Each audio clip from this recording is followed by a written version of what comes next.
After being sexually abused as a young child, I was sent to live with my stepmom and my dad.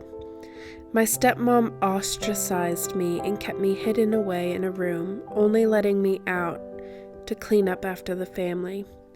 I lived separated, alone, and filled with shame. I repeatedly heard, "You can't do anything right. You will never amount to anything." One thing that kept me going as a child was a Bible I treasured. I don't remember where I got it, but somehow I believed there was a God who loved me. I didn't think I was worthy of love, but I desperately wanted to believe that God loved me. As I became a teenager, I was extremely fragile and vulnerable. I thought if my own parents didn't value me, I must truly be flawed and worthless. Chasing after validation led me to a life of prostitution, addiction, and living on the streets. I lived in this crazy cycle of abuse and victimization for 17 years before things finally began to change. Even though I had random thoughts that God loved me, I knew nothing about how to have a relationship with God. I ended up in a homeless shelter, desperate for a new start. I was safe and off the streets for once. I had time to think about my life. I was required to attend an Alive at Last small group. I have to admit I was nervous at first, but after the first class ended, I knew I loved it and I couldn't wait until the next class.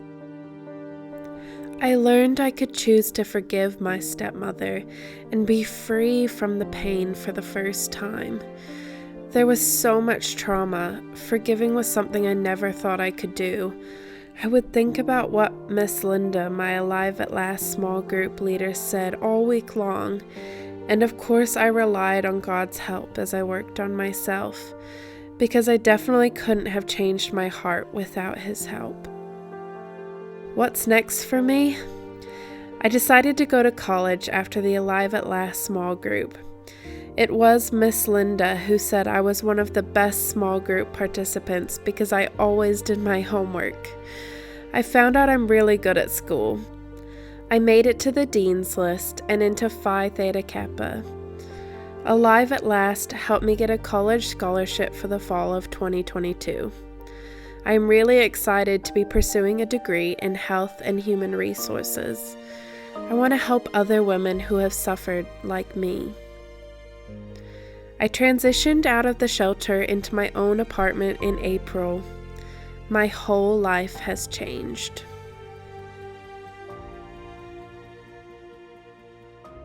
As Aubrielle continued her program, she has participated in crowning new graduates at subsequent Alive at Last small group celebrations.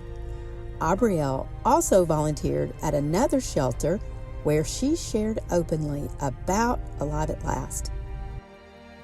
Sharing her story led to opening up a whole new partnership for Alive at Last, with 26 women being served there so far this year. Aubrielle currently mentors other women getting off the streets and needing help. Listen as she shares. I just got my mentee a couple of weeks ago, and I'm so excited about helping her and just getting her hooked up with everything I can think of.